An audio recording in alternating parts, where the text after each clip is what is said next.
Assalamualaikum warahmatullahi wabarakatuh.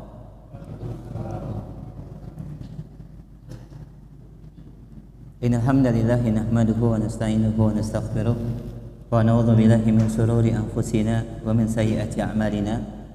Man yahdihillahu fala mudilla lahu wa man yudlil fala hadiya lahu. Wa asyhadu an la ilaha illallah wahdahu la syarika lahu wa asyhadu anna Muhammadan abduhu wa rasuluhu la nabiyya ba'da. Qala Allah ta'ala fi kitabihil karim, ya ayyuhalladzina amanu taqullaha haqqa tuqatih wa la tamutunna illa wa antum muslimun. Wa qala ta'ala ya ayyuhan nasu taqu rabbakum alladzi khalaqakum min nafsin wahidah wa khalaqa minha zawjaha wa batha minhuma rijalan katsiran wa nisaa'a wattaqullaha alladzi tasaaluna bihi wal arham innallaha kana 'alaikum raqiba.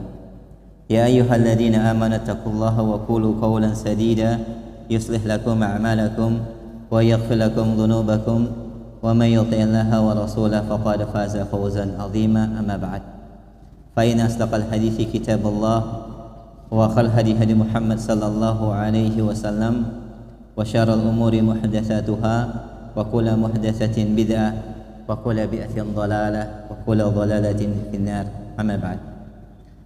Ikhwani dan akhwat fillah, azakumullah, Bapak Ibu sekalian yang dirahmati Allah Subhanahu wa taala, dan juga rekan-rekan asatidzah Mu'tira Tahfidz dan para santri, barakallahu fikum jami'an. Alhamdulillah, di kesempatan pagi ini Allah Subhanahu wa taala memberikan kita nikmat iman dan nikmat Islam.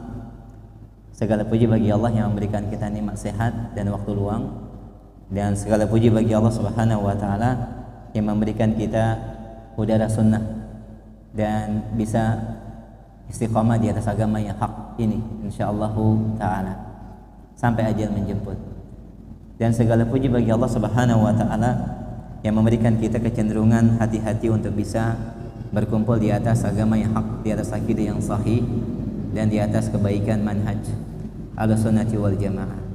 Tentu ini kenikmatan yang besar dan hidayah taufik dari Allah Subhanahu wa ta'ala yang tidak mungkin dinilai dengan nilai harta dunia. Semua yang Allah Subhanahu wa ta'ala berikan sangat besar. Semua yang Allah Subhanahu wa ta'ala anugerahkan kepada diri kita tidak bisa kita hitung kebaikannya, nilainya. Semua kembali keutamaan dan kemuliaan hanya milik Allah. Semua kembali qudrah, iradah, kekuasaan, kebaikan, kemuliaan, sanjungan dan segala pujian hanya milik Allah Subhanahu wa ta'ala. Maka kita memohon kepada Allah dengan nama-namanya yang indah dan sifat-sifatnya yang mulia, agar Allah Subhanahu wa ta'ala memberikan kita taufik dan hidayah terus menerus bisa konsisten di atas kebenaran dan manhaj yang hak ini, dan memberikan kita kebaikan di dalam ilmu dan pengamalan. Allahumma inna nas'aluka ilman nafi'a wa rizqan thayyiban wa 'amalan mutaqabbala. Allahumma anfa'na bima 'allamtana wa 'allimna ma yanfa'una wa zidna ilma.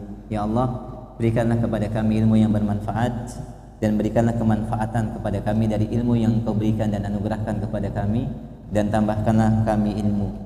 Ikhwani dan akhwat fillah, jazakumullah, jazakumullah khair kepada seluruh jajaran staf asatidzah dan rekan-rekan yang ada di Mu'tira Tahfidz atas kesempatan yang diberikan ini. Barakallahu fikum jami'an, dan juga para orang tua santri yang mungkin hadir. Alhamdulillah, kita bersyukur kepada Allah Subhanahu wa taala, dan Allah berfirman, la in syakartum la azidannakum wa la in kafartum inna adzabi lasyadid. Apabila kalian bersyukur, maka sesungguhnya akan aku tambah nikmatku atas kalian. La azidannakum wa la in kafartum, dan kalau kalian kufur maka sesungguhnya azabku amatlah pedih. Walhamdulillah, kita bersyukur atas nikmat Allah. Dan di antara bentuk rasa syukur itu tidak lain adalah mendekatkan semakin kuat kedekatan kita dan takarub kita kepada Allah Subhanahu wa ta'ala. Jadi realisasi dari bentuk syukur yang benar adalah meningkatkan kualitas ibadah kita kepada Allah, meningkatkan kualitas pendekatan diri kita kepada Allah Subhanahu wa ta'ala dalam amaliyah. Ya, alhamdulillah. Meningkatkan rasa syukur adalah dengan meningkatkan kualitas ibadah kita kepada Allah, dan tentu tidak lain peningkatan kualitas ya dilandaskan dengan peningkatan ilmu dan keilmiahan di dalam beragama dan dalam seluruh aspek kehidupan manusia. Oleh sebab itu Allah Subhanahu wa taala mengajarkan Nabi kita Muhammad sallallahu alaihi wasallam untuk senantiasa membaca doa di setiap terbit matahari, dan beliau tidak lepas doa ini di setiap subuh. Allahumma inni as'aluka ilman nafi'an wa rizqan thayyiban wa amalan mutaqabbala. Ya Allah, berikanlah kepada kami ilmu yang bermanfaat, rezeki yang halal, dan amalan yang diterima. Dan ini saling berkaitan. Amalan yang diterima akan didapatkan dari apa yang kita makan. Apa yang halal yang kita makan, maka itu akan berbuah amalan yang diterima. Dan apa yang kita makan dari rezeki yang kita cari. Dan tentunya rezeki yang kita cari adalah dari jalan-jalan yang halal. Dan kita tidak bisa mengetahui kecuali melalui jalan ilmu. Maka dengan satu permintaan Allah akan berikan berbuah kebaikan yang sangat banyak.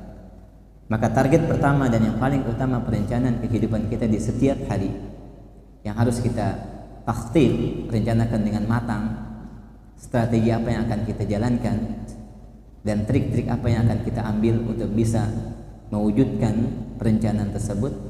Maka itu yang menjadi perhatian dan fokus perhatian kita di setiap hari. Kalau orang-orang di luar mereka sibuk bagaimana membuat takhtir perencanaan tentang bagaimana meningkatkan deposito dunia mereka, bagaimana meningkatkan keuntungan perniagaan duniawi mereka, bagaimana bisa mengambil strategi dalam perniagaan dan dagang mereka. Tentu seorang muslim, maka perencanaan yang paling pertama mereka akan tulis di dalam agenda kegiatan harian mereka tidak lain bagaimana hari ini kita bisa mendapatkan ilmu, bagaimana hari ini kita bisa menambahkan pundi-pundi ilmu dan pahala untuk kehidupan dunia dan akhirat kita. Subhanallah, ini perbedaan yang sangat jelas antara seorang mukmin, seorang muslim, seorang yang berjalan menuju akhirat dan bukan orang-orang yang berjalan menuju kehidupan dunia. Maka walhamdulillah ikhwani dan akhwat fillah azakanallah, ini yang seringkali ditalkinkan oleh Rasulullah sallallahu alaihi wasallam. Yang seringkali ditalkinkan oleh Rasulullah sallallahu alaihi wasallam kepada para sahabatnya. Dan di antara sahabat yang menakjubkan kita adalah sebuah wasiat dan nasihat dan petikan hikmah yang disampaikan Rasulullah sallallahu alaihi wasallam kepada bukan seorang tua, bukan orang yang mungkin dalam bahasa umumnya yang dekat dengan kematian, sudah sepuh dan seterusnya. Tidak. Akan tetapi disampaikan wasiat ini kepada para pemuda, para remaja, ya, yang diwakilkan oleh sosok dari seorang pemuda yang semangat beragamanya sangat kuat, yang mungkin bisa dikatakan akhirat di hatinya dan dunia dalam genggamannya. Akhirat di hatinya dan dunia dalam genggamannya. Dan dia seorang remaja, seorang yang beranjak dewasa. Apa kata Rasulullah sallallahu alaihi wasallam kepada sosok ini? Dia adalah Abdullah ibnu Umar ibnu Khattab radhiyallahu taala anhu. Rasulullah sallallahu alaihi wasallam bersabda, "Kun fid dunya ka'annaka gharibun aw abirus sabil." Kun fid dunya ka'annaka gharibun aw abirus sabil. Katakanlah, jadilah engkau di dunia bagaikan gharib, yaitu orang yang asing, Bapak Ibu sekalian, aw abirus sabil, atau yang sedang dalam perjalanan. Dua kalimat yang disampaikan oleh Rasulullah kepada seorang yang kehidupannya masih panjang, semangatnya begitu sangat kuat, darah mudanya bergejolak, keinginan tahu atau mencari tahu sesuatu yang baru dan ingin mencoba hal-hal yang baru yang begitu sangat kuat di dalam jiwanya, beredar dan berjalan sebagaimana jalannya darah dalam setiap urat-urat nadinya. Akan tapi lihat bagaimana Rasul mentalkinkan, memberikan sebuah petikan hikmah, ya, dan wasiat seseorang tentunya adalah wasiat yang diberikan yang terbaik dari semua yang terbaik yang dimilikinya. Ketika seseorang yang akan wafat dan meninggal, maka dia akan titipkan wasiat dan warisan yang paling terbaik buat orang yang disayanginya. Bukan hal-hal yang remeh-temeh, sesuatu yang paling berharga dan bernilai yang kemudian dia wasiatkan, yang kemudian harapannya dijalankan oleh orang yang diwasiatkan. Dan wasiat itu tidak lain adalah wasiat tentang mengenal bagaimana hakikat kehidupan dunia dan bagaimana kekekalan abadi kehidupan akhirat. Dan itu disampaikan Rasul kepada pemuda, kepada remaja, kepada yang baru merekah, kepada yang baru mentas, yang kemudian apa yang diinginkan dari seorang yang kuat tenaganya, yang fisiknya sempurna dan lain sebagainya, tentu dia akan berbicara tentang apa yang diinginkan hawa nafsu dan syahwatnya.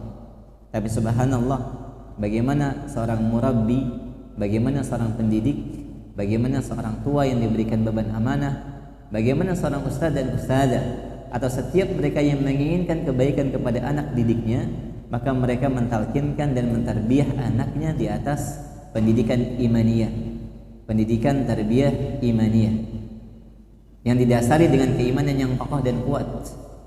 Maka ditalkinkan oleh Rasulullah dan dibisikkan dengan kalimat-kalimat yang begitu sangat mengena.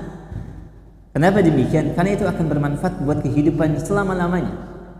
Kalau kita berbicara sesuatu yang manfaat untuk anak kita, untuk orang-orang yang kita cintai dan itu anak didik kita, maka kita ingin berikan sesuatu yang akan lama kekalnya, yang akan terus langgeng kebaikannya dan akan terus dirasakan kebaikannya dari waktu ke waktu, tidak akan pernah habis dan musnah. Maka itu tidak lain adalah kehidupan akhirat. Kun fid dunya ka'annaka gharib. Jadilah kamu di dunia bagaikan apa? Orang yang asing atau yang sedang dalam perjalanan. Dan tabiat orang yang asing ketika antum berada di sebuah negeri, di sebuah negara, di sebuah wilayah tempat tidak dikenal dan antum asing, maka tabiatnya adalah dia tidak akan berlama-lama di tempat itu. Sulit baginya mencari sesuatu kedamaian, ketentraman, sedangkan dia tidak mengenal orang-orang di sekitar situ. Sama halnya dengan orang yang sedang dalam perjalanan.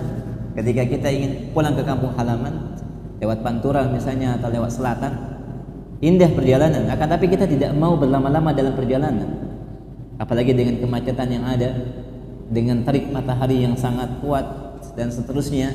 Walaupun perbekalan banyak, tapi keinginan kuat kita agar bisa segera sampai kepada tempat tujuan kampung halaman. Tidak berlama-lama di tengah perjalanan, tidak kemudian beristirahat sepanjang waktu, tidak, tapi mengambil sebagian waktu beristirahat sejenak untuk kemudian melanjutkan perjalanan dan sampai di tempat tujuan. Itu tabiat dari seorang yang sedang dalam perjalanan, Bapak.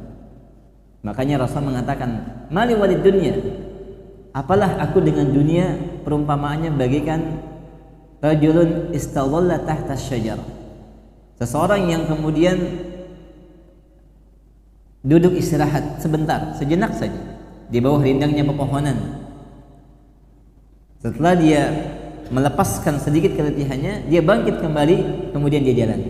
Dia bangkit kembali, kemudian dia berjalan. Dia tidak lama-lama di bawah kita katakan apa? Desiran angin, hembusan angin yang begitu sangat menyejukkan di bawah pepohonan yang sangat rindang. Walaupun itu sangat mengasyikkan dan begitu nikmat suasananya, akan tapi tidak terlalaikan dan tidak khilaf. Lalu kemudian dia bangun, kemudian bangkit kembali untuk melanjutkan perjalanan yang sangat panjang. Makanya disebutkan dalam sebuah wasiat bermanfaat dari sahabat yang mulia dan termasuk khulafaur rasyidin, Ali bin Abi Thalib radhiyallahu taala anhu. Dia berkata, irtahalatid dunya muqbilatan mudabbiratan wartahalatil akhirah muqbilah. Dunia lari meninggalkan penghuninya dan akhirat datang menghampiri orang-orang yang akan menempatinya. Jadi dunia lari dari kita, Bapak, dan akhirat tanpa kita sadari datang mendekati kita, menghampiri kita sebagai tempat akhir yang akan kita singgahi. Maka dunia lari meninggalkan penduduknya dan akhirat datang menghampiri orang-orang yang akan menempatinya. Walikulli minhuma banun, dan setiap keduanya punya anak-anak keturunan. Ali mengatakan setiap dunia dan akhirat punya anak keturunan. Fakunu min abna'il akhirah wa la takunu min abna'id dunya. Jadilah kalian anak-anak akhirat. Jangan mimpi, jangan berharap, jangan punya cita-cita dan harapan menjadi anak-anak dunia. Aku ingin hidup 1000 tahun lagi di dunia. Tidak ada. Jadilah anak-anak akhirat dan jangan pernah mimpi menjadi anak-anak dunia. Fa innal yawm 'amalun wa la hisab. Untuk itu ya ikhwan, teman-teman santri, barakallahu fikum jami'an. Hari ini hari untuk beramal. Hari ini hari untuk menghafal. Hari ini untuk menambah maklumat tambahan din. Hari ini untuk kemudian menambah pundi-pundi amalan ibadah, salat, sunnah, salat nawafil, puasa, siyam. Apa yang kita bisa lakukan? Baca Al-Quran, tilawah, menghafal dan tadabbur. Kemudian mengamalkannya. Hari ini hari untuk beramal. wala hisab, dan bukan hari untuk berhitung.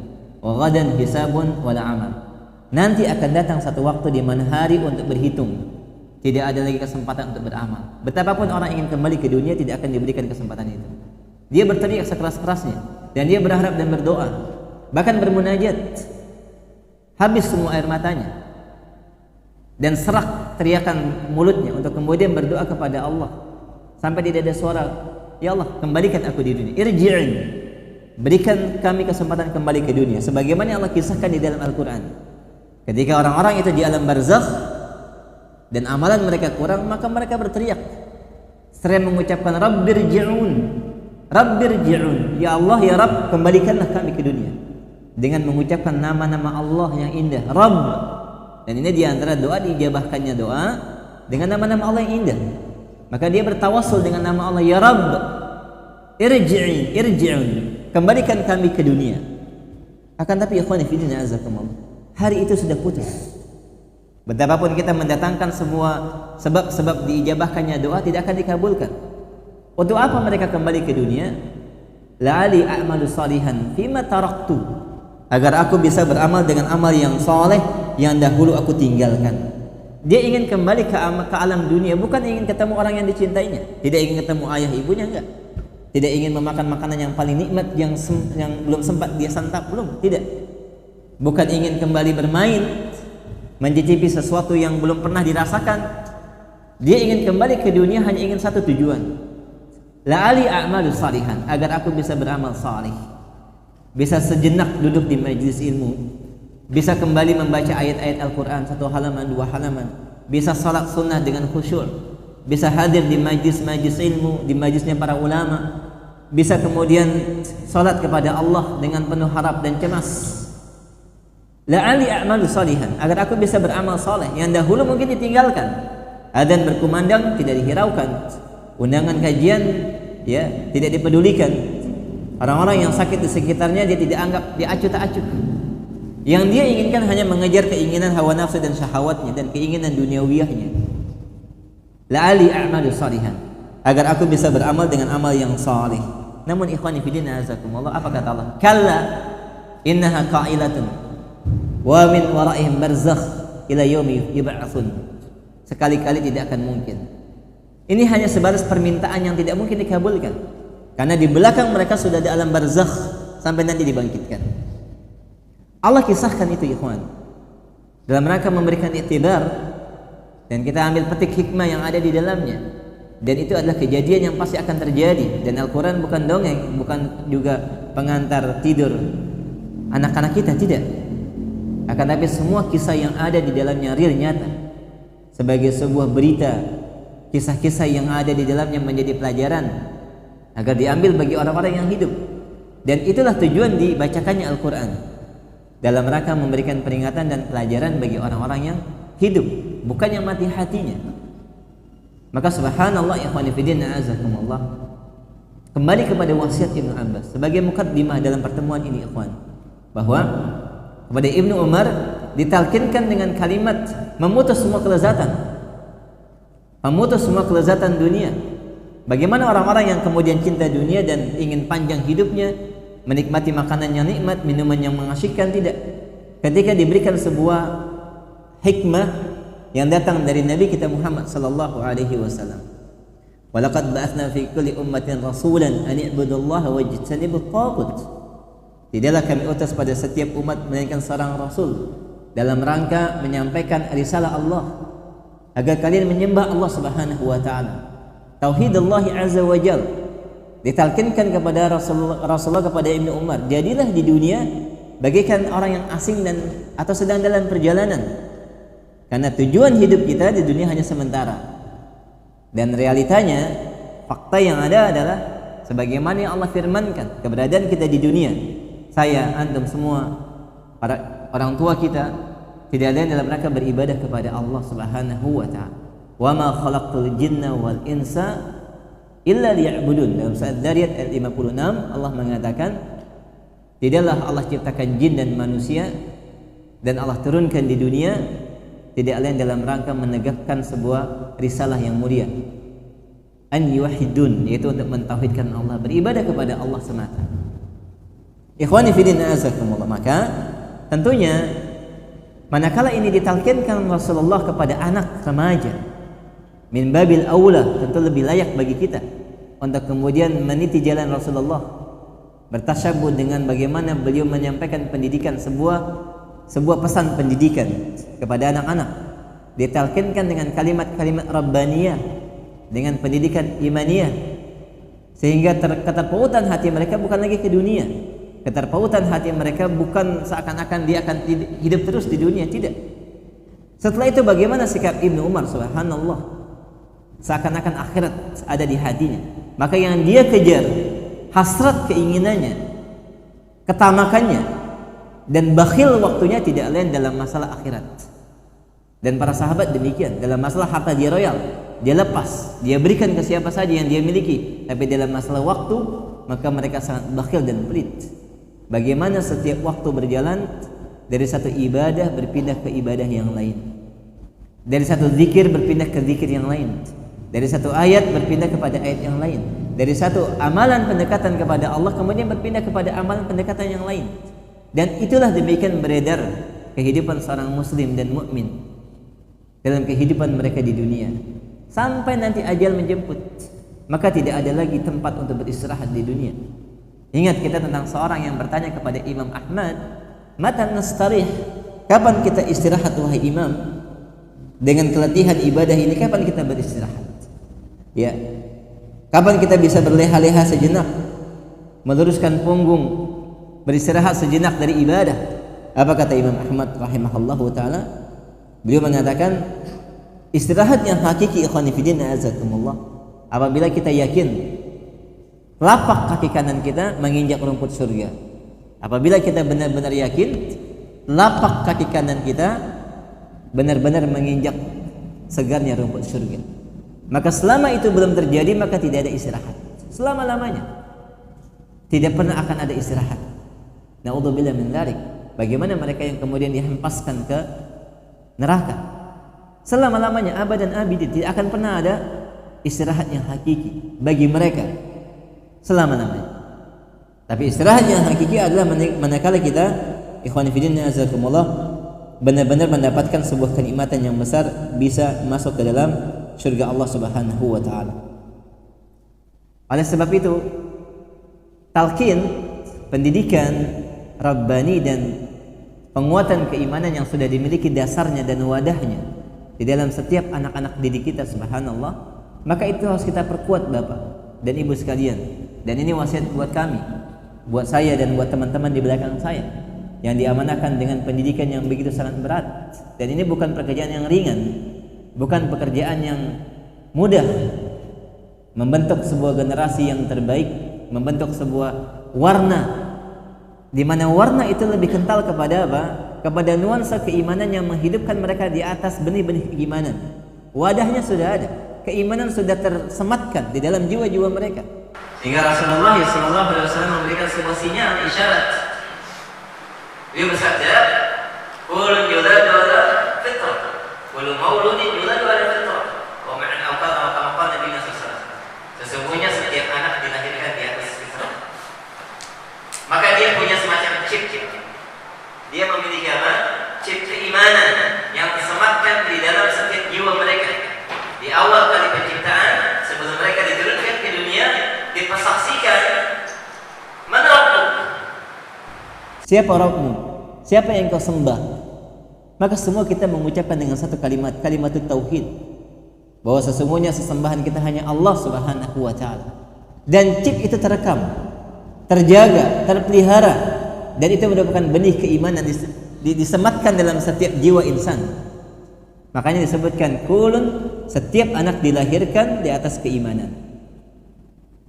Fa abawahu yuhawidanihi aw yunassiranihi aw yumajjisanihi. Kemudian bapaknya lah, orang tuanya lah yang merubah chip itu menjadi sesuatu yang kotor, yang rusak. Dia tidak tumbuh di atas keimanan, akan tapi bapaknya membuat dia menjadi seorang Nasrani, menjadi seorang Yahudi, menjadi seorang Majusi. Tarbiyah pendidikan yang diberikan kepada para anak-anak ini tidak sejalan dengan apa yang di awal kali diciptakan. Ikhwani fillah azakumullah. Makanya subhanallah, ini penting bagi setiap anak-anak didik kita atau bagi kita bapak, bahwasanya dalam membentuk rumah tangga bukan hanya mengandalkan penataran P4 ya, yang diagendakan sebelum akad nikah berlangsung, dan itu hanya 1 hari atau bahkan setengah jam. Akan tapi jauh sebelum itu, bagaimana pendidikan untuk kedua orang tua tentang apa yang akan dia rasakan, tentang apa yang dia jalani dalam mengarungi bahtera rumah tangga.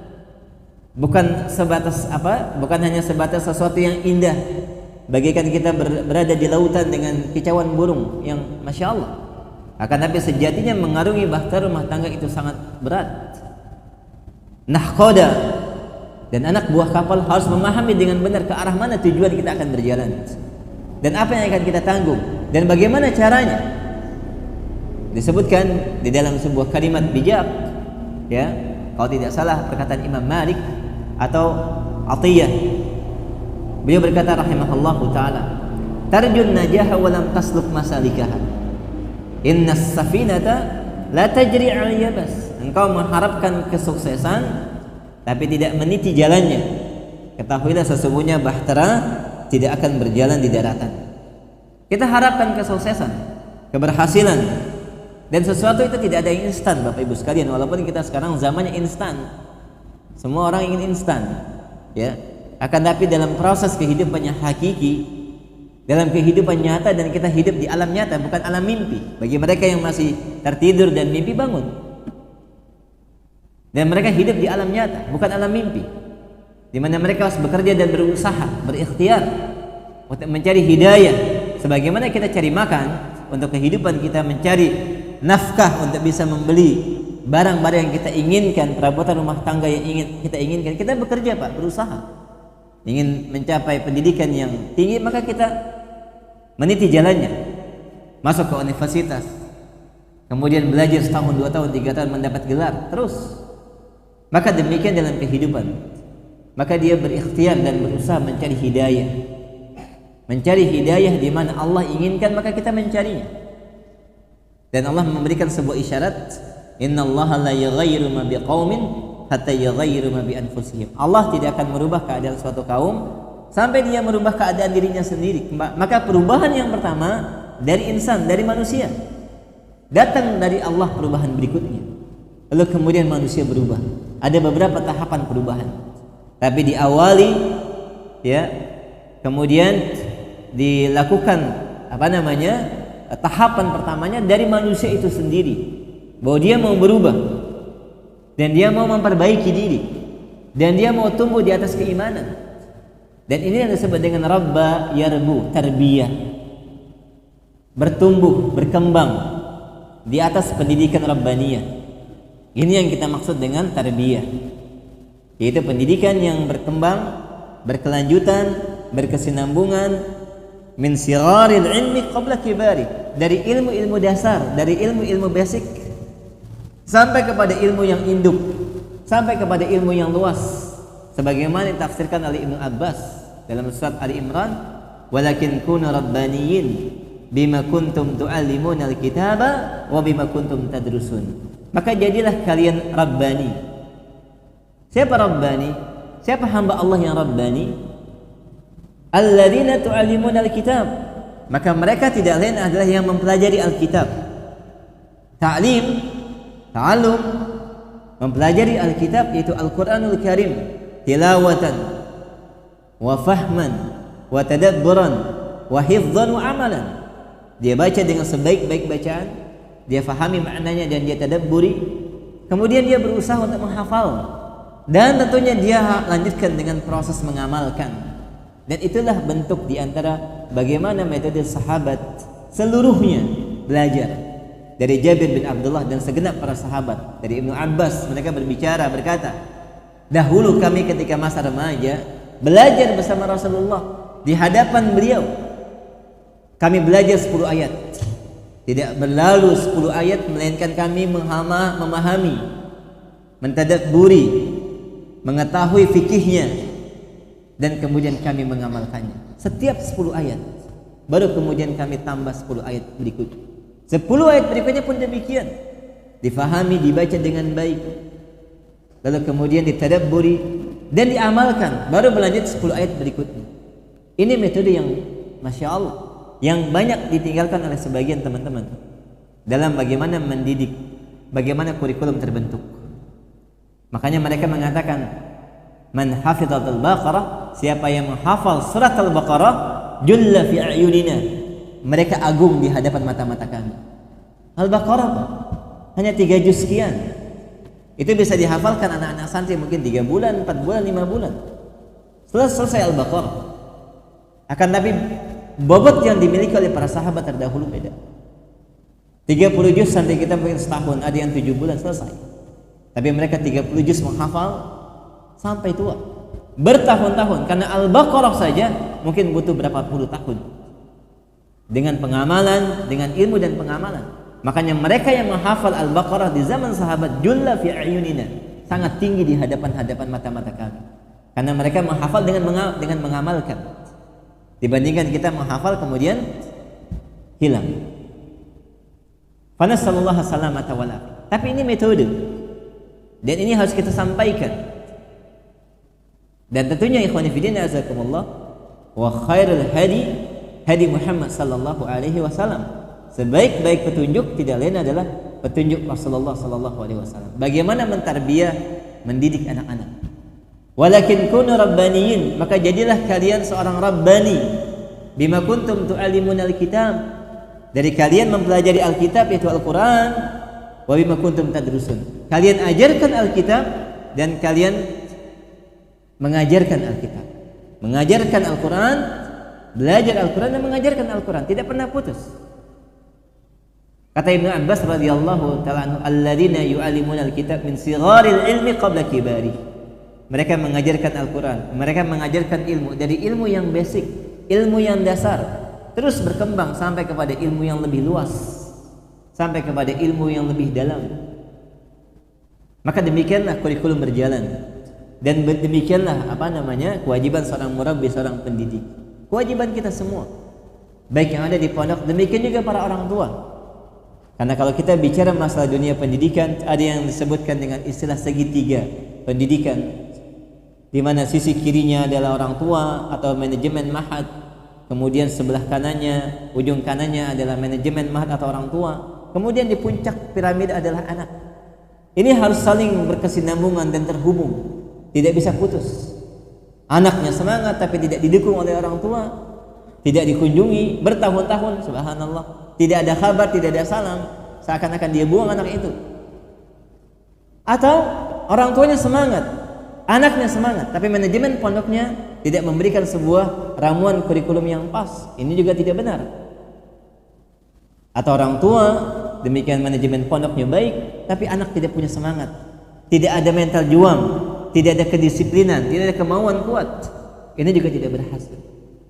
Sampai ketiga perkara ini, 3 poin ini terhubungkan, dan sebagian mengatakan dalam bentuk lingkaran, bukan lagi segitiga. Kenapa? Karena setelah adanya orang tua, adanya wali yang semangat, lalu kemudian manajemen pondok dan anak, di sana ada faktor X, faktor lingkungan yang menyertainya di kiri dan kanannya, depan dan belakangnya. Dan ini tidak akan lepas, karena pengaruh lingkungan ternyata sangat dahsyat. Pengaruh lingkungan sangat berpengaruh dan mewarnai. Bahkan ada yang mengatakan seorang anak di pondok setahun, 2 tahun, 3 tahun itu cukup 1 bulan rusak ketika dia di luar. 3 tahun di pondok cukup beberapa bulan hilang ilmunya, hafalannya, moralitasnya, akhlak dan adab. Dan subhanallah, kalau kita bicara dunia luar Bapak Ibu sekalian, dengan media teknologi dan medsos, anak-anak SD sekarang mereka mainnya TikTok, subhanallah. Anak-anak SD, bahkan mungkin TK, udah gemar dengan HP dan tahu games. Dan anak-anak SD, SMP, semua setiap hari berjalan demikian, disibukkan dari satu games ke games yang lain, dari satu konten ke konten yang lain, dari satu materi ke materi yang lain. Bukan Al-Quran yang dipegang, akan tapi apa? Permainan dan kesia-siaan. Dan itu jelas di mata kita. Bagi mereka yang memperhatikan, kemana orang tuanya, kemana ibu bapaknya, yang kemudian disibukkan dengan bekerja, lalu kemudian dianggap anaknya baik-baik saja di rumah dengan pembantu. Fasilitas semua dilengkapi. Subhanallah, anak saya nggak keluar rumah, alhamdulillah. Tapi dia di kamar ngapain? Bahkan lebih berbahaya. Seorang anak hafal 20 juz lebih. Ya, dan sekarang lagi ditreatment oleh seorang psikolog. Kenapa? Karena nggak percaya adanya Tuhan. Subhanallah. Hafal 20 juz, tapi ada syubhat di kepalanya, tidak percaya adanya Tuhan. Bagaimana itu bisa terjadi? Dan itu potret dari kehidupan sebagian, kalau tidak kita katakan orang-orang atau anak-anak yang ada di luar. Bagaimana mereka yang nggak kenal Quran sama sekali, tidak membaca, tidak memahami, tidak menghafalkan, tidak tertalkinkan dengan Al-Quran. Usut punya usut, kenapa? Karena ada komunikasi yang berjalan di media sosial dengan orang-orang yang sudah dicuci otaknya dari orang-orang barat. Dan sekarang hubungan komunikasi antara kita dengan dunia barat tidak ada batasnya, tidak ada hijab, dekat setiap hari. Ketika orang tua tidak berkomunikasi, ketika ayah ibu tidak pandai berkomunikasi dengan anak-anaknya, tidak mendengarkan apa yang menjadi keluhan mereka, tidak menjadi teman curhat mereka, lalu kemana dia akan berkomunikasi? Kemana dia akan curhat? Kemana dia akan bertukar pikiran? Maka dia akan cari orang-orang yang sejalan dengan pikirannya, atau dia merasa nyaman. Bukankah salah satu sebab di antara faktor terjadinya LGBT, na'udzubillah min dzalik, karena adanya kenyamanan ketika dia berkomunikasi dengan seseorang yang sejenis. Ada tokoh kebapaan di dirinya, ada sosok ibu pada dirinya yang tergantikan. Maka ketika dia merasa nyaman, dan itu bukan sehari dua hari, Bapak Ibu. Anak-anak di pondok itu bertahun-tahun, setiap waktu, setiap hari, dekat dengannya, berkomunikasi dengannya, berinteraksi dengannya. Subhanallah, maka terjadi kelainan. Dan itu menjadi rahasia umum kita katakan. Saya bicara karena memang kita berada di dunia kepesantrenan. Dan itu terjadi Bapak Ibu sekalian. Makanya alhamdulillah ada teman-teman yang perhatian dari kalangan psikolog pendidik, mengenal manhaj. Demikian juga para asatidzah yang punya perhatian dalam bab ini, bagaimana berinteraksi dan bermuamalah. Maka mereka juga melakukan semacam treatment, menjadikan sebuah bagian kurikulum yang tidak terpisahkan, sehingga moralitas dan interaksinya tetap terjaga. Tapi sebagiannya tidak. Orang-orang yang kemudian anak-anak itu tertalkinkan dengan media-media yang tidak jelas bagaimana narasumbernya itu. Bapak Ibu sekalian yang dirahmati Allah, maka ini menjadi perkara yang sangat penting, fundamental bagi kita. Ada lagi sebuah kisah dan ini nyata. Ikhwan pengajian, alhamdulillah, istrinya menjadi seorang guru, ayahnya mencari nafkah. Qaddarallah wa ma syaa fa'al. Ya, ketika seorang tua tidak siap di dalam membina rumah tangga, subhanallah, maka yang terjadi ada kesalahan dan penyimpangan dalam pendidikan anak. Dia berikan semua fasilitas yang ada, dan sekarang mereka menyesal dan sedang melakukan treatment ketika anak putrinya yang sudah besar, sudah lulus SMA, mengalami depresi dan stres yang sangat berat. Depresi yang stres yang sangat berat. Subhanallah, itu terjadi. Kenapa demikian?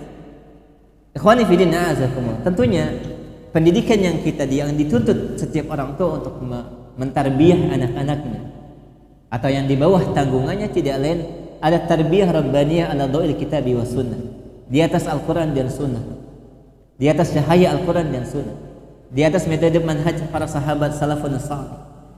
Tidak ditinggalkan oleh mereka semua perkara mereka sudah dijalankan. Sehingga sahabat yang mulia, kalau tidak salah Abu Dar mengatakan, "Wa ma ta'iran yaqallibu janahi fis sama."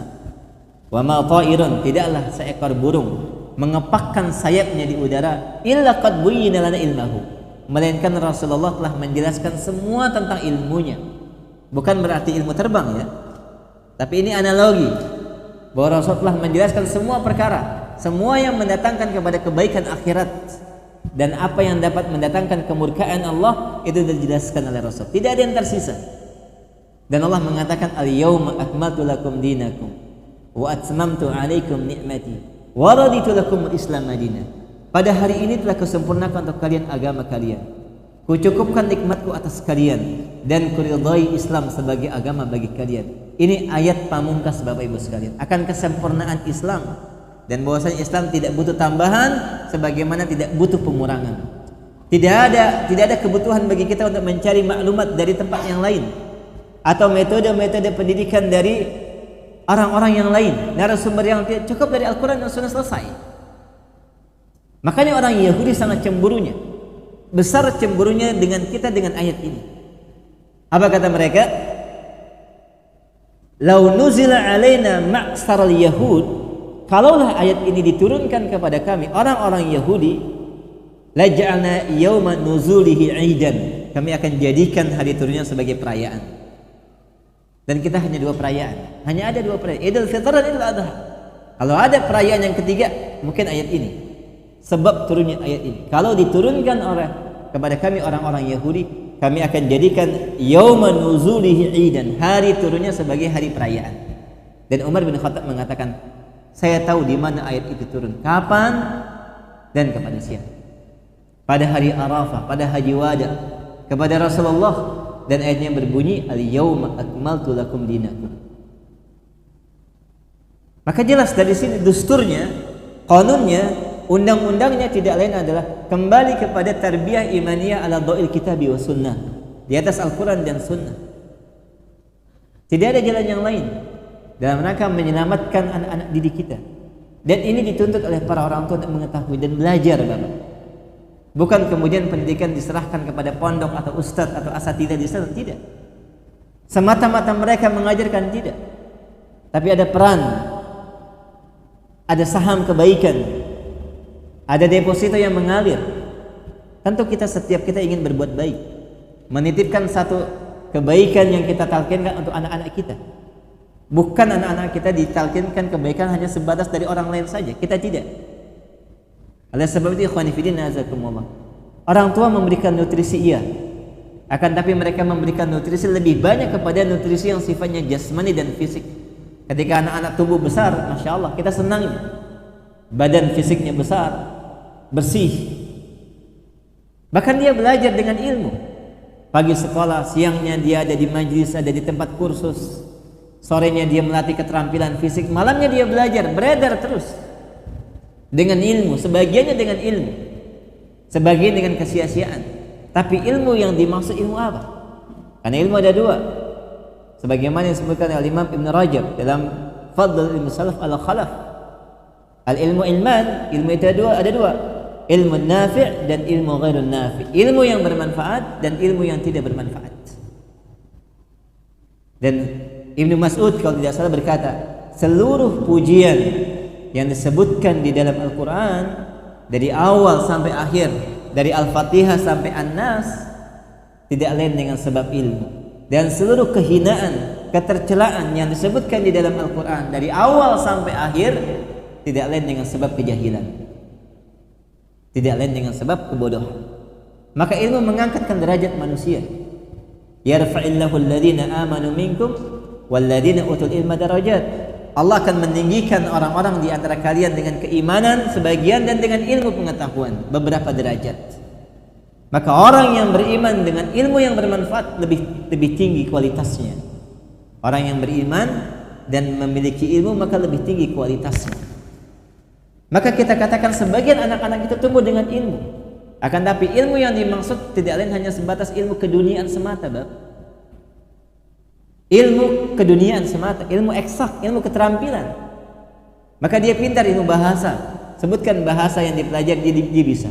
Sebutkan ilmu aljabar yang dia pelajari, semua mampu. Akan tapi apakah ilmu itu yang dimaksud, yang mendapatkan pujian, yang kemudian mengokohkan chip yang sudah tertanam di dalamnya dari benih keimanan? Tentu ilmu yang dimaksud adalah ilmu tentang Al-Quran dan Sunnah. Dan itu yang pertama dan yang paling utama untuk kita talkinkan. Sebagaimana wasiat bermanfaat kepada seorang anak, dan ini kembali wasiat yang disampaikan Rasulullah tentang bagaimana kebaikan-kebaikan yang ada pada diri seorang anak itu tumbuh dan kuat dan berkembang dengan baik. Maka beliau mengatakan kepada seorang Ibnu Abbas di atas seekor keledai, sedang ditunggangi dan dibonceng Ibnu Abbas dengan penuh kasih sayang. Sebagaimana bapak mengajak anak-anak di kendaraan bertamasya ke pantai atau ke pegunungan, sisipkan di tengah-tengah perjalanan nasihat sebagaimana nasihat Rasul kepada Ibnu Abbas. Ya ghulam, dipanggil dengan kalimat yang begitu indah, yang begitu penuh dengan kasih sayang. Wahai anakku, u'allimuka kalimat, aku ajarkan kepada engkau beberapa kalimat. Beberapa kalimat. Jaga ini baik-baik, hafalkan dan amalkan. Apa kata Rasulullah kepada Ibnu Abbas? Ihfazillah yahfazka. Jagalah Allah, maka Allah akan jaga kamu. Ihfazillah tajiduhu tujahaka. Jagalah Allah, maka Allah akan ada di hadapanmu. Jagalah Allah, maka Allah akan jaga kamu. Jagalah Allah, maka Allah akan ada di hadapanmu. Idza sa'alta fas'alillah. Kalau kamu minta sama Allah. Wa idza ista'anta fasta'in billah. Dan kalau kamu minta pertolongan, ya nak, cukup minta pertolongan sama Allah. Kalau ini tertalkinkan Bapak, subhanallah, anak itu akan tumbuh kuat dan dia tahu siapa Rabbnya. Dia tahu kepada siapa dia minta. Dia tahu kepada siapa dia akan bertawakal. Lihat bagaimana pandemi terjadi 3 tahun ini. Banyak orang di PHK. Kemudian persentase perceraian sangat tinggi dan besar, apalagi di Jawa Barat. Hanya sebab karena ketidakmampuan orang tua, seorang bapak menanggung kehidupan rumah tangganya. Bagaimana kita lihat bagaimana banyak yang bunuh diri dengan sebab kekurangan perekonomian, perceraian dan seterusnya. Kemana tawakalnya? Di mana Allah mereka tempatkan? Dan mereka muslim. Dan kita melihat dengan kacamata kita sendiri, ikhwani fillah, azakumullah. Orang-orang itu banyak yang depresi, banyak yang gila. Nauzubillah min dzalik. Kalau orang tuanya demikian, kemana anak-anak yang kemudian hingar-bingar, hirak-pikuk di tengah-tengah jalan, meminta menengadahkan tangan sambil bernyanyi dan seterusnya? Apakah ini pendidikan imaniyah? Kita katakan jauh. Kalla summa kalla. Tentu tidak demikian, ikhwani fillah, azakumullah. Akan tapi terjadi. Dan itu tidak lain dengan sebab karena kurangnya tawakal sama Allah dan tidak mengerti tentang hakikat keimanan. Wasiat yang disampaikan Rasul di awal kali kepada anak, pautkan anak itu ke akhirat. Ketika dia minta sama Allah.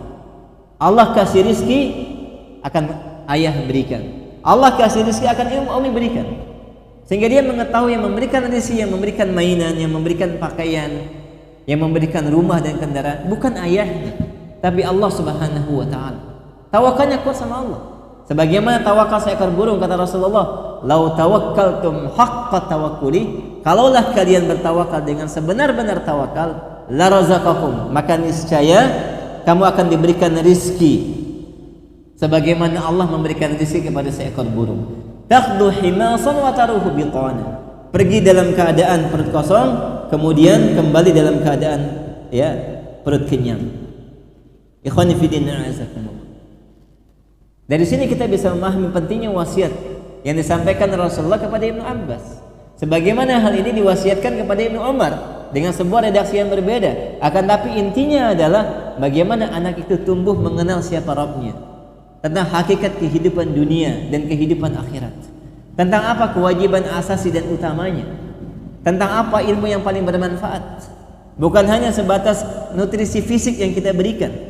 Anak itu tumbuh dengan besar, bersih, lucu dan seterusnya. Kemudian kita berbangga, tidak. Betapa banyak orang-orang anak-anak yang sehat itu tapi tidak sehat hatinya. Rusak jiwanya. Tidak mendengarkan dengan baik kalamullah. Adzan berkumandang ditinggalkan. Tidak cepat salat. Bahkan sebagian akhlak dan adabnya rusak.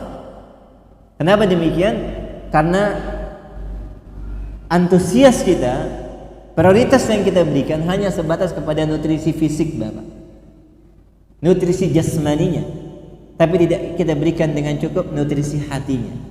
Bukankah Allah mengatakan yaumun la yanfa'u malu wala banun, akan datang hari di mana tidak akan bermanfaat anak dan harta kecuali mereka yang datang kepada Allah dengan membawa hati yang selamat. Hati yang selamat.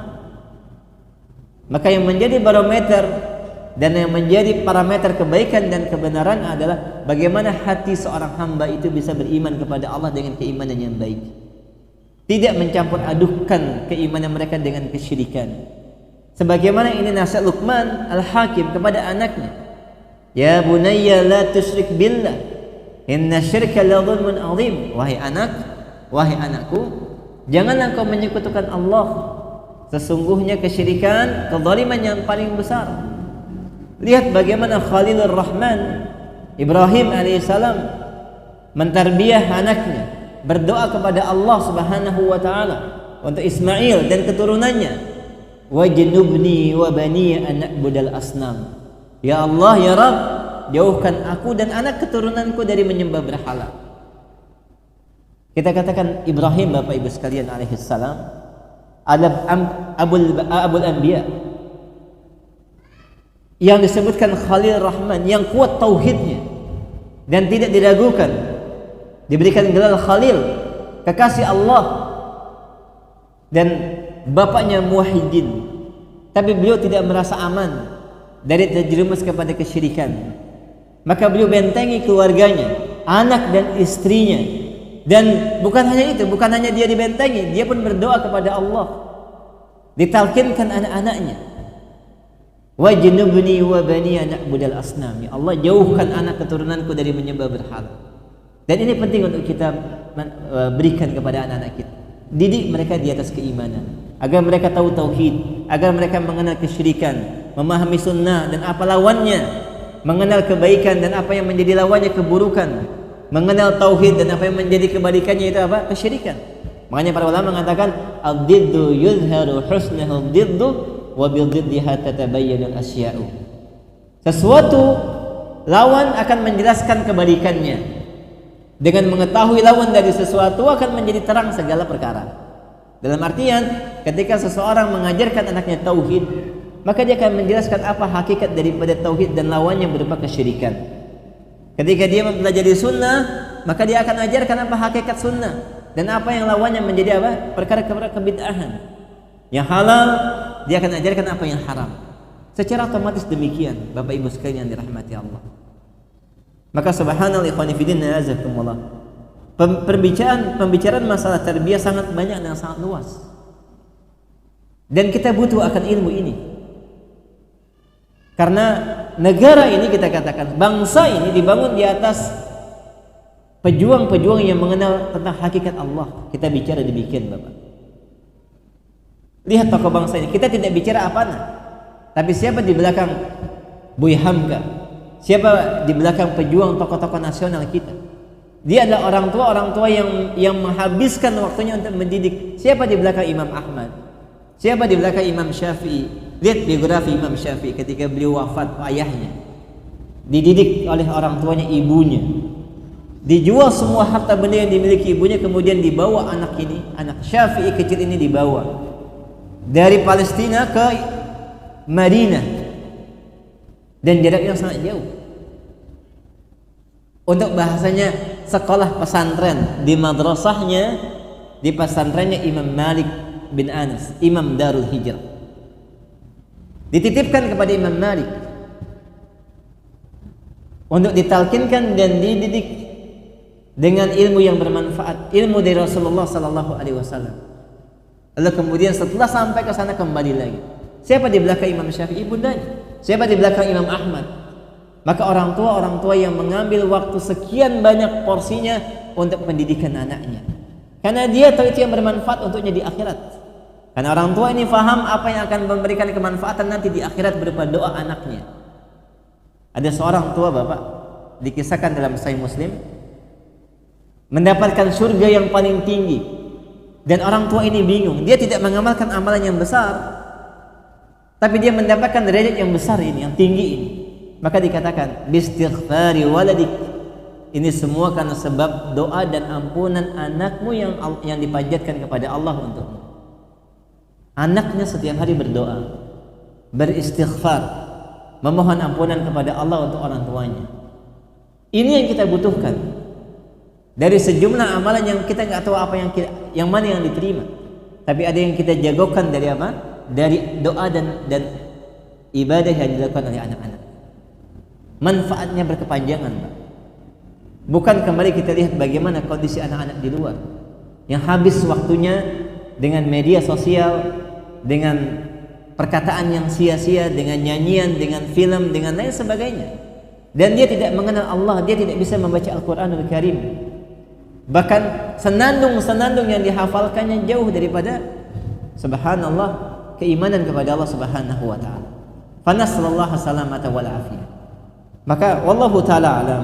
Mudah-mudahan pembahasan dari 40 hadis tentang tarbiyah wal manhaj bisa sedikit memberikan gambaran dan memberikan sebuah wawasan buat saya pribadi, Pak, yang paling utama dan yang paling pertama dalam berbicara, dan juga kepada antum semuanya, agar kita bisa meniti jalan yang sama, berada di atas manhaj yang hak, karena tarbiyah akan sangat erat hubungannya dengan manhaj.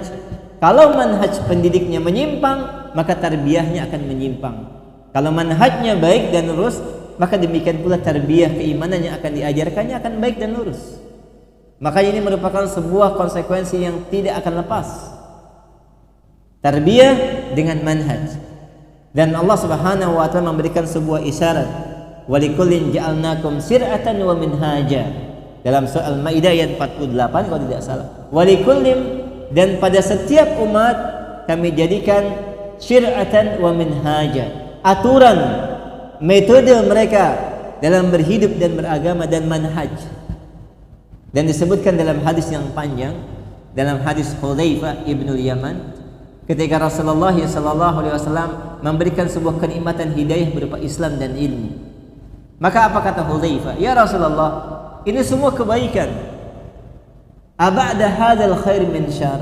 Apakah setelah kebaikan ini akan datang keburukan? Maka beliau mengatakan na'am, akan datang keburukan. Lalu kemudian Hudzaifah bertanya kembali, aba'da hadzal syarr min khair? Apakah setelah keburukan ini akan datang kebaikan? Maka beliau mengatakan na'am wa fihi dukhan. Iya, tapi kebaikannya ada asap yang menyelimutinya. Putihnya tidak bersih. Kebeningannya menjadi keruh. Kebaikan, tapi ada nada-nada yang mengotorinya.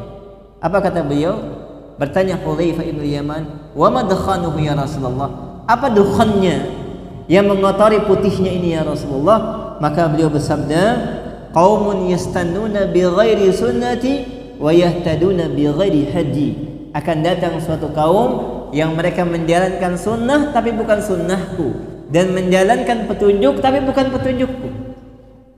Maka di hadapan kita ada dua manhaj, ada dua sunnah, ada dua metode, ada dua hidayah. Yang satu sunnahnya Rasulullah, yang satu bukan. Yang satu petunjuknya Rasulullah, yang satu bukan. Dan kedua-duanya dijalankan manusia. Kalau demikian keadaannya, Bapak, apakah yang menjadi pertanyaan besar? Apakah yang kita jalankan sunnah ini, petunjuk ini adalah benar sunnahnya Rasulullah dan hidayahnya Rasulullah sallallahu alaihi wasallam? Karena ada suatu kaum, dan itu umat Muhammad, dan menjalankan sunnah tapi ternyata bukan sunnahnya Rasulullah. Menjalankan sebuah ibadah tapi bukan ibadah. Pendekatan kepada Allah tapi sebaliknya itu adalah kemaksiatan. Apakah ada orang-orang yang menjalankan sebuah ibadah sejatinya adalah kemaksiatan? Atau mereka anggap sebuah penyimpangan sejatinya adalah merupakan takarub kepada Allah Subhanahu wa taala? Ada dua perkara yang berbeda. Dan itu ada di hadapan kita selaku para pendidik. Dan dalam riwayat yang lain, du'atun ala abwabi jahannam. Ada dai-dai bukan menyeru kepada pintu surga, akan tapi menyeru kepada pintu neraka. Ta'rifunahum wa tunkirun. Kamu kenal mereka dan kamu ingkari. Dan dalam riwayat yang lain, apa kata Rasulullah sallallahu alaihi wasallam? Beliau berbicara dengan bahasa Arab, berbaju dan berbadan manusia, akan tapi hatinya iblis dan setan. Na'udzubillah min dzalik. Ikhwani fi din, a'azakumullah. Tentu ini merupakan perkara sinyal dan isyarat dari Rasulullah bagaimana kita berupaya untuk kemudian meningkatkan kualitas keilmuan kita, sehingga kita benar mengetahui bagaimana metode yang hak, yang benar di dalam mentarbiyah anak-anak didik kita. Pembicaraan untuk orang tua, pembicaraan ini untuk para pendidik, untuk para ustaz dan para ustazah, dan setiap yang ingin menginginkan kebaikan untuk anak-anak didik kita. Ikhwani fi din, a'azakumullah. Maka penting bagi kita untuk mempelajari hal ini.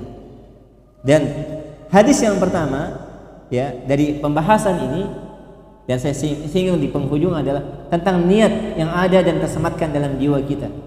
Penulis risalah kitab ini ya Syekh Sadhan rahimahullah menyediakan 40 hadis dalam tarbiyah dan manhaj.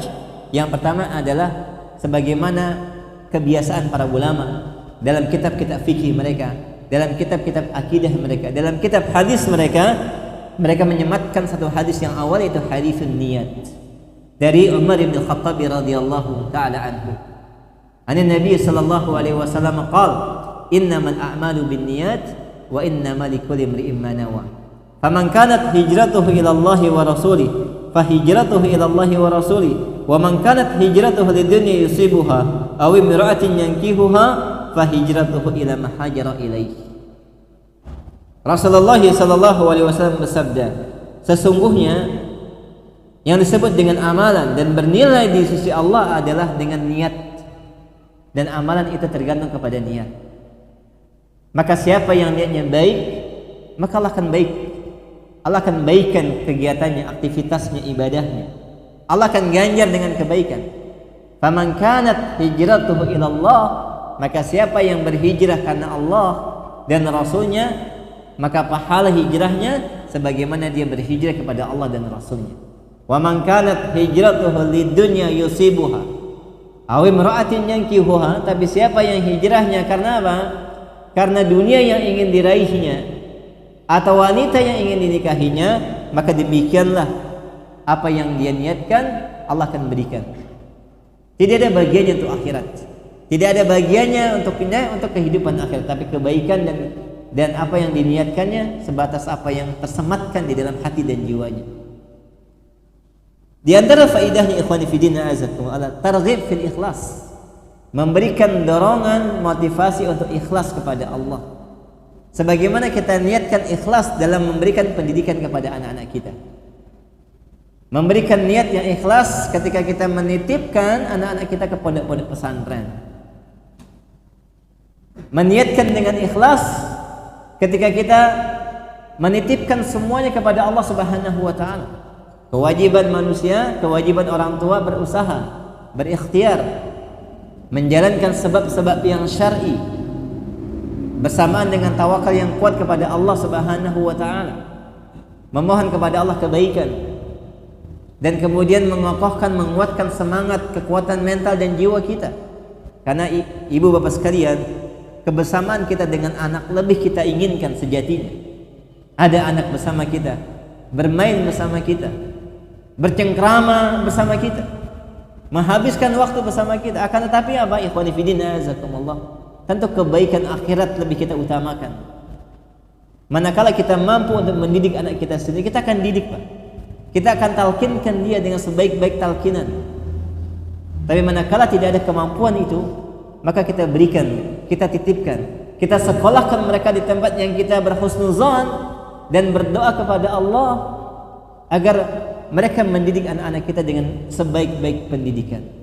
Namun demikian, niat yang ikhlas dan baik ini tentu tidak kita lepaskan secara totalitas begitu saja, tanpa ada kabar, tanpa ada pertanyaan, tanpa ada diskusi, tanpa kemudian bertanya tentang bagaimana perkembangannya tiap pekannya, tentang bagaimana pertumbuhannya tiap bulannya, tentang apa yang terjadi, tentang apa yang dikeluhkan. Tanya kepada mereka tentang kondisi dan keadaannya. Bukan tanya semata-mata berapa hafalannya sekarang, berapa hadis yang dihafal sekarang. Tidak, bukan itu pertanyaannya. Tapi bagaimana keadaannya, bagaimana yang dirasakan, apa yang menjadi keluh kesahnya, apa yang menjadi kesedihannya. Temani mereka di dalam pendidikan, sehingga mereka tahu ada pendamping, ada orang tua, karena mereka masih butuh kasih sayang, mereka masih butuh sosok bapak, mereka masih butuh sosok orang yang dia hormati, diteladani dan ditiru. Jangan sampai yang ditiru adalah orang-orang di luar. Jangan sampai orang-orang yang ada jangan sampai ustadz-ustadznya lebih sayang kepada anak kalian, anak bapak, daripada bapak ibu sekalian menyayangi anaknya sendiri. Dan itu terjadi di sebagian tempat. Anak-anak lebih sayang kepada pendidiknya di pesantren daripada sayangnya kepada bapak dan ibunya di rumah. Kenapa demikian? Karena ada satu miss, ada satu yang hilang. ada satu komunikasi yang terputus.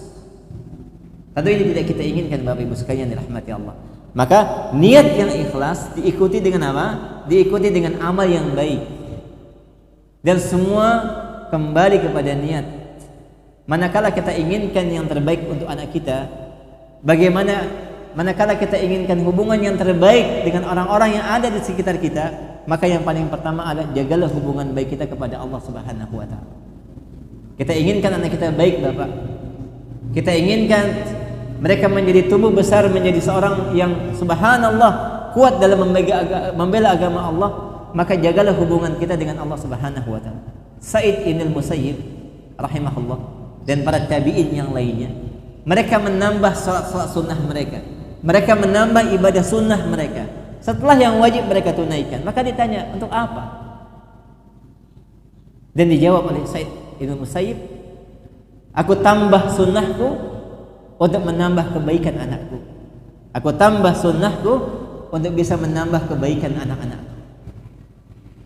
Maka ketika kita di rumah jauh dengan anak-anak kita, atau kita beraktivitas dengan aktivitas keseharian dengan kerja kita, tambah sunnah ibadah sunnah kita dengan duha 2 rakaat, dengan tahiyatul masjid, dengan salat rawatib yang konsisten, dengan ibadah sunnah yang bisa kita tunaikan. Tujuannya semata-mata karena Allah. Kemudian apa? Untuk memberikan kebaikan, menularkan kebaikan kepada anak-anak kita. Kenapa demikian? Karena hubungan yang baik kepada Allah, Allah akan menjaga hubungan yang baik kepada makhluknya.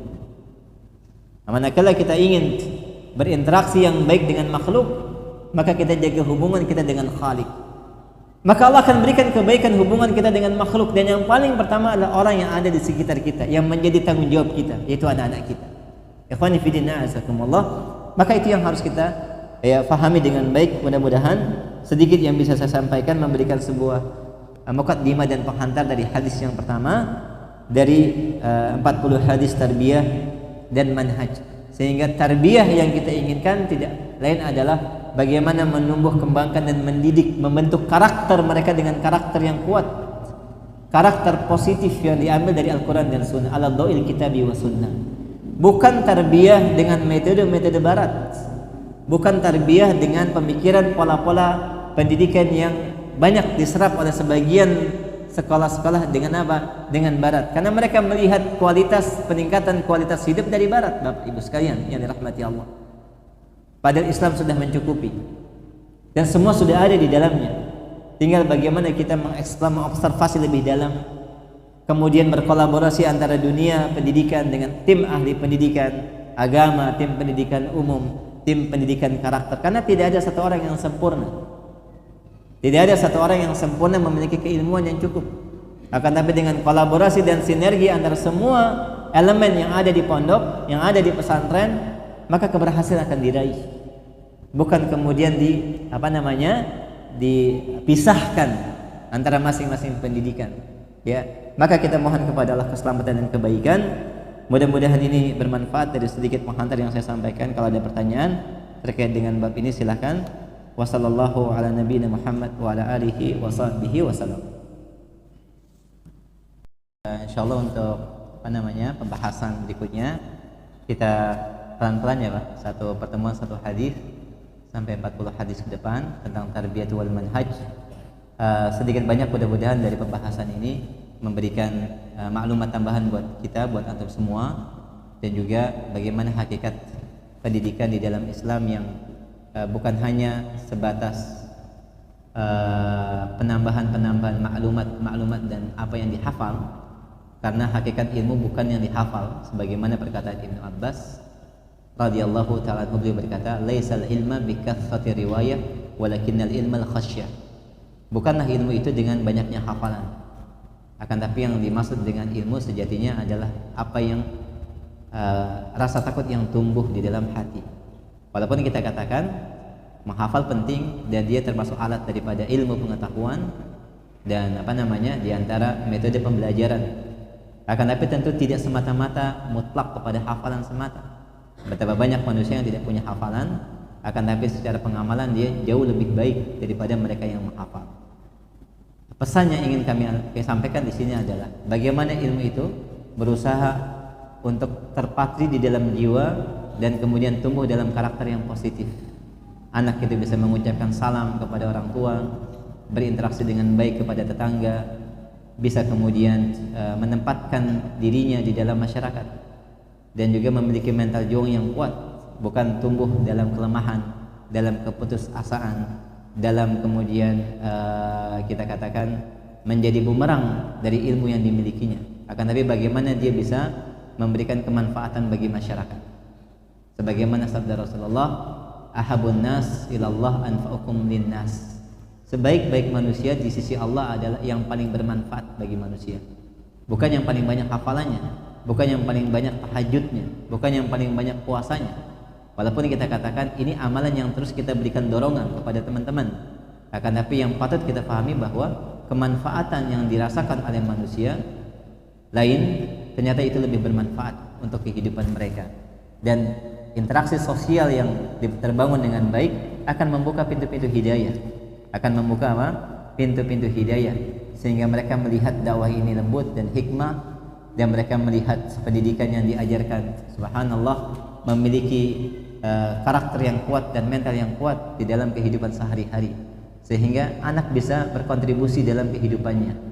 Dia berada di zona aman, mampu, dan mereka juga mampu ketika berada di zona tidak aman, ketika kembali ke masyarakatnya dengan begitu heterogennya pemahaman, begitu banyaknya pemikiran, begitu banyaknya warna, tapi dia tetap memiliki konsisten di dalam manhajnya, demikian juga memiliki kelembutan dalam hikmah dalam dakwahnya, dan tidak terombang-ambing, tergoyahkan atau hilang ilmunya dengan pengaruh-pengaruh lingkungan yang ada di sekitarnya. Ini butuh proses yang sangat panjang, dan ini butuh penguatan yang sangat dalam dari setiap pendidik yang ada di pondok, dan semua komponen yang kemudian tergabung di dalam satu kesatuan kerjasama yang baik, yang apik antara manajemen pondok dengan orang tua pendidik. Dan tentunya kita yang di rumah dan para ummahat, para ibu-ibu, apalagi disebutkan al-ummu madrasah in a'datta tayyibul araq. Seorang wanita itu adalah madrasah yang pertama. Ya. Apabila kita siapkan, maka kita siapkan generasi yang akan berjaya. Maka tentu ini tidak akan mudah, apalagi di tengah zaman fitnah sekarang, kecuali yang mereka dirahmati oleh Allah Subhanahu wa taala. Dan insyaallah mudah dengan firman Allah yang pertama, wal asri innal insana lafi khusrin illa alladziina amanu wa tawassaw bil haqqi wa tawassaw bis sabr, dengan saling menasihati dengan kebenaran dan kesabaran. Dan ayat yang kedua, wa ta'awanu 'alal birri wat taqwa wa la ta'awanu 'alal ismi wal 'udwan. Dan tolonglah kalian dalam kebaikan dan ketakwaan, dan jangan kalian saling tolong-menolong dalam keburukan dan dosa.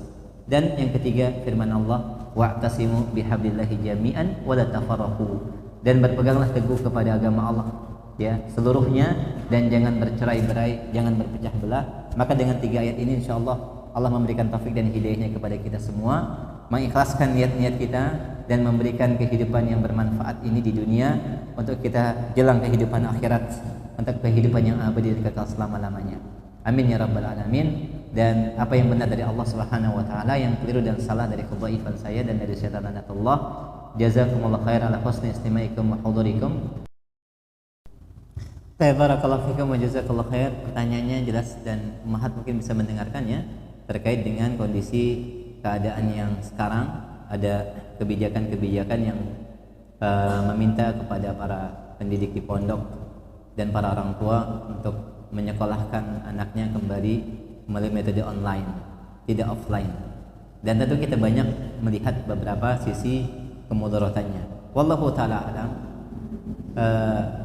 Syekhuna, guru kami, Syekh Abdul Karim, memberikan sebuah nasihat bermanfaat, dan setahu saya itu sudah terpublish di YouTube, Syekh Abdul Karim dengan Kak Muslim, ya, tentang masalah penggunaan HP atau media ini, alat ini dalam dunia pendidikan. Beliau menjawab panjang lebar, silakan nanti bisa dicari.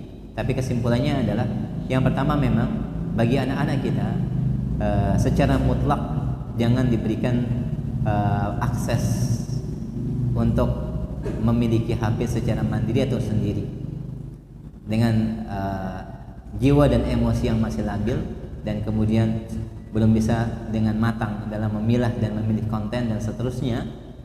dan juga kecenderungan jiwa yang kepada keburukan, innan nafsa la'amaratun bisu, kesempatan yang ada tentu kita katakan dapat lebih menjerumuskan kepada penyimpangan daripada kebaikan. Oleh sebab itu secara mutlak bagi anak-anak semaksimal mungkin Bapak Ibu sekalian untuk tidak memberikan secara bebas.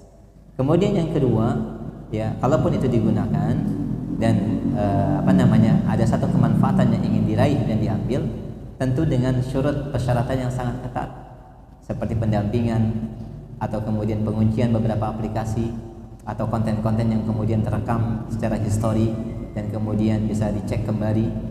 Dan kalau sekiranya ada penyimpangan, maka kembali kepada bentuk nasihat yang hikmah dan lembut. Dan ini peran orang tua sangat-sangat besar, di mana sebagian mereka, kalau kita katakan tidak semuanya, sebagian mereka melepaskan begitu saja penggunaannya, ya, tanpa ada batasan waktu, tanpa ada batasan pengendalian konten, materi dan seterusnya. Tentu ini berbahaya Bapak Ibu sekalian yang dirahmati Allah Subhanahu wa taala. Dia teknologi bermanfaat, akan tapi bagaikan pisau bermata dua. Kalau digunakan yang manfaat, tapi kalau tidak, maka bahayanya sebagaimana tadi saya kisahkan ceritanya. Dan masih banyak ceritanya sebenarnya, orang-orang atau anak-anak kita yang terpengaruh pemikirannya menyimpang dan sesat karena sebab alat yang kecil tersebut, berkomunikasi dan bermain berselancar di dunia maya, ya, tanpa ada hijab, tanpa ada penghalang. Ya, subhanallah, kita lihat anak-anak wanita itu berhijab atau laki-lakinya syiar-syiar Islamnya tampak, tapi ternyata pemikirannya menyimpang dan sesat, tidak meyakini adanya Allah, atau mengatakan sahabat sebagiannya kafir, atau bahkan subhanallah menganggap salat tidak wajib dan seterusnya. Ternyata pemikiran-pemikiran itu didapat dari hasil berselancar di dunia maya, berkomunikasi dengan orang-orang yang tidak memiliki iman, ketakwaan kepada Allah dan terpengaruh. Dan kita katakan tadi subhanallah bahwa pengaruh lingkungan lebih besar, ya, bagi seorang anak, dan bahkan ilmu yang dimilikinya tidak bisa membentengi secara kokoh dan kuat. Dan ini bahaya Bapak Ibu sekalian yang dirahmati Allah. Maka oleh sebab itu, wallahu taala alam, tentunya dengan pendampingan, sekali lagi, dengan pembatasan, ya, dan kemudian dengan mengatur waktu, mengunci beberapa konten, melihat bagaimana histori dan apa yang dilihat, maka ini penting bagi kita. Lalu kemudian tetap mengontrol dan memberikan sebuah aktivitas kesibukan yang bermanfaat. Oleh sebab itu sangat dianjurkan bagi para orang tua juga memberikan kesibukan yang bermanfaat, mengalihkan mereka dari permainan-permainan yang ada di HP, ya. Dan anak-anak itu subhanallah banyak permainan-permainan yang sebenarnya bisa kita olah, kita bisa buat, kita bisa ikut serta dalam permainan. Terkadang orang tua disayangkan mereka sibuk dengan kesibukannya, anak dengan kesibukannya. Mereka sibuk dengan kesibukannya dan anak dengan kesibukannya masing-masing. Ada satu waktu dan masa kita sibuk, benar. Demikian juga orang tua dan ibu di rumah. Tapi ada satu waktu dan masa kita mendampingi mereka dalam permainan, mendampingi mereka di dalam waktu-waktu yang bermanfaat. Karena subhanallah ada istilahnya golden age, yaitu waktu emas bagi setiap anak adalah usia TK, PAUD dan SD, Bapak. Makanya disarankan kalau mau dipondokkan anaknya ketika SMP. Kenapa? Karena masa di bawah itu adalah masa di mana orang tua, baik bapak atau ibu, harus dekat dengan anaknya. Dia butuh kasih sayang, dia butuh keteladanan, dia butuh orang yang dilihat dan ditiru, dia butuh sosok. Maka jangan sampai ini tergantikan dengan orang lain, apalagi orang lain itu menyimpang dan tidak memiliki moralitas yang baik, karakter yang positif yang bagus. Makanya sosok seorang ibu dan ayah adalah merupakan sangat penting perannya di masa-masa golden age ini, di masa-masa usia-usia emas ini, ya, sehingga mereka tahu benar, melihat, mendengar bagaimana ayahnya berbicara, bagaimana ibunya berperilaku, yang kemudian dia tiru, Bapak Ibu sekalian dirahmati Allah. Maka satu sisi kita berikan kesempatan bagi mereka untuk bermain, tapi di sisi lain kita juga punya waktu untuk mendampingi mereka, ya, bermain bersama mereka, mentalkinkan kalimat-kalimat yang baik sebagaimana Rasulullah kepada Ibnu Abbas, sebagaimana Rasulullah kepada Ibnu Umar, kepada anak-anak yang lain. Pendampingan ini sangat diperlukan. Yang terkadang kita dapatkan anak itu kurang, baik kurang perhatiannya, baik kurang pendampingannya, baik kurang tempat untuk bisa berkomunikasi, bercengkrama, ya, di pondok. ya, ada pelajaran. Pelajarannya apa? Ketika orang tua kumpul, ya, bagaimana bapak dan ibu memeluk anaknya. Subhanallah, ternyata banyak yang kaku ya Pak. Bagaimana bapak memeluk anaknya, memeluk anak laki-lakinya, memeluk anak gadisnya. Bagaimana mereka bisa berkomunikasi. Maka ini penting dihidupkan. Kalau tidak di rumah, di pondok. Ada agenda, ada kegiatan kebersamaan bersama anak. Pergi bersama, bercengkrama bersama, menyempatkan waktu untuk berkomunikasi bersama mereka. Apa yang menjadi keluhan mereka, kesedihan mereka, butuh tempat untuk mereka bisa bicara. Nah, itu yang mungkin harus dibesarkan porsinya. Kalau sekiranya keadaan sudah aman, kemudian bisa kembali ke pondok, maka tentu pondok juga menyediakan aktivitas dan kegiatan yang lebih bisa mengeksplor, mengobservasi juga keterampilan-keterampilan yang dimiliki, minat-minat bakat yang dimiliki. Tidak hanya sebatas belajar di gedung atau di tempat ruang-ruang kelas, tapi biarkan dia bebas belajar di alam misalnya. Dan itu penting untuk tumbuh kembangnya si anak dan keterampilan-keterampilan yang melatih fisiknya.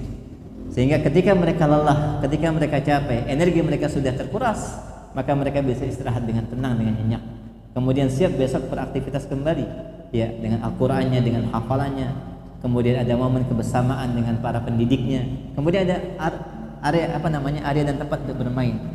Ini penting untuk diatur secara bertahap, berproses, dan dukungan semua pihak para orang tua, sehingga anak tidak terpaut pikirannya dengan HP misalnya, tapi dia akan lari mencari aktivitas yang lain yang bermanfaat. Dan ini tentu butuh kolaborasi dengan semua sisinya. Ahli pendidikan anak, ahli pendidikan dinia, ahli pendidikan umum, ahli pendidikan karakter berkumpul di satu tempat, merancang, membuat ramuan dan pola pendidikan yang saling bersinergi. Maka itu akan bermanfaat untuk tumbuh kembang anak. Demikian Pak, wallahu taala a'lam. Barakallahu fiik wa jazakallahu khair. Bapak Ibu sekalian yang dirahmati Allah, ketika kita berdoa dan beristighfar, baik untuk kita pribadi atau untuk orang lain atau orang-orang tua kita, maka pahala insyaallah akan ada. Bahkan seseorang yang beribadah, seorang anak beribadah kepada Allah dengan membaca Al-Quran, dengan berzikir, dengan infak dan sedekah, walaupun tidak diniatkan untuk orang tuanya, maka secara otomatis deposito pahalanya masuk ke orang tua, walaupun tidak diniatkan untuk orang tuanya, tapi secara otomatis pahalanya akan masuk ke dalam deposito akhirat orang tua. Dari mana dalilnya? Allah mengatakan dalam surah An-Najm, wa laisa lil insani illa ma sa'a, dan tidaklah seseorang diganjar kecuali berdasarkan hasil usahanya.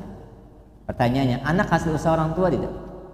Anak hasil usaha orang tuanya. Maka baiknya anak akan berimbas kepada orang tua. Sebaliknya keburukannya pun demikian, selama orang tua tidak mendidiknya, tidak memperingatkannya. Tapi kalau orang tua sudah berusaha memperingatkan, memberikan pendidikan, mentalkinkan, mengatakan jangan nak, atau ini bahaya, atau ini dalilnya demikian, diterangkan akan larangannya, tapi kemudian anak itu melakukan pelarangan tersebut, maka ini tidak berimbas selama orang tuanya sudah memperingatkan. Sebagaimana disebutkan oleh Syekh Albani rahimahullah di dalam kitab Ahkamul Janaiz, ketika ada anak-anak yang meratap ditinggal kematian bapaknya atau ibunya, ratapan anak dan ratapan terlarang, apakah akan berimbas kepada orang tua yang ada di kubur? Maka beliau menjelaskan akan berimbas. Bukankah seseorang tidak diganjar kecuali dengan hasil usahanya? Yang meratapkan si anak. Kita katakan manakala orang tua melihat bahwa kehidupan di atasnya atau dia tinggal di sebuah wilayah yang ratapan itu biasa, meratap itu bahkan dia dikatakan sebagai sebuah sunnah, harus meratap. Ada beberapa tempat disiapkan orang-orang meratap untuk kematian. Selama orang tua tidak memberikan peringatan, mengajarkan, mendidik, itu terlarang, maka pada saat dia wafat dan anaknya meratap, imbas dosanya dia dapatkan. Tapi selama dia hidup kemudian diperingatkan, diberikan nasihat, didakwahkan tidak boleh dan jangan, kemudian si anak itu melakukan, maka tidak berimbas kepada orang tua yang sudah wafat. Maka kembali kepada pertanyaan, maka istighfar, doa kita walaupun tidak diniatkan kepada orang tua, maka secara otomatis istighfar dapat mendapatkan pahala orang tua. Lalu bagaimana kita ajarkan untuk anak-anak kita? Kita talkinkan, kita keraskan suara dalam salat misalnya, dalam zikir misalnya. Mim babit ta'lim, dalam rangka belajar itu diperbolehkan. Ya, mengeraskan bacaan zikir dalam rangka ta'lim buat anak-anak kita sholat di belakang kita. Ketika kita sholat sunnah di rumah atau ketika ada udzur syar'i kita tidak bisa di masjid, maka anak kita sholat di belakang kita, di samping kita. Dia dengarkan bacaan kita keraskan. Maka dia akan ikut. Saya punya beberapa anak, alhamdulillah, saya biasakan dikeraskan bacaan sholat dan zikirnya, dan alhamdulillah dia bisa ikut. Ya, anak-anak bagaimana dengan gaya mereka masih kita maklumi, akan tetapi bacaan yang mereka baca, kemudian zikir yang mereka ucapkan sesuai dengan apa yang kita baca, maka bisa dikeraskan dalam rangka mim babit ta'lim. Kemudian dalam proses pembelajaran, maka kita sekolahkan ke tempat-tempat yang memang sesuai dengan tuntunan sunnah, sehingga apa yang kita ajarkan berkesinambungan terus dengan apa yang diajarkan pada pendidiknya. Demikian kurang lebih itu jawabannya. Wallahu ta'ala a'lam. Cukup insyaallah karena sudah waktunya. Mudah-mudahan yang sedikit ini bermanfaat Bapak Ibu sekalian. Jazakumullah khairan atas waktu yang disempatkan, dan semoga Allah memberikan perlindungan kepada kita semua. Allah kumpulkan kita di majlis ini. Kita berharap Allah kumpulkan kita semua nanti di taman surganya hakiki. Amin ya rabbal alamin. Kita akhiri dengan kafaratul majlis. Subhanakallahumma wa bihamdik, asyhadu an la ilaha illa anta, astaghfiruka wa atubu ilaik. Assalamualaikum warahmatullahi wabarakatuh.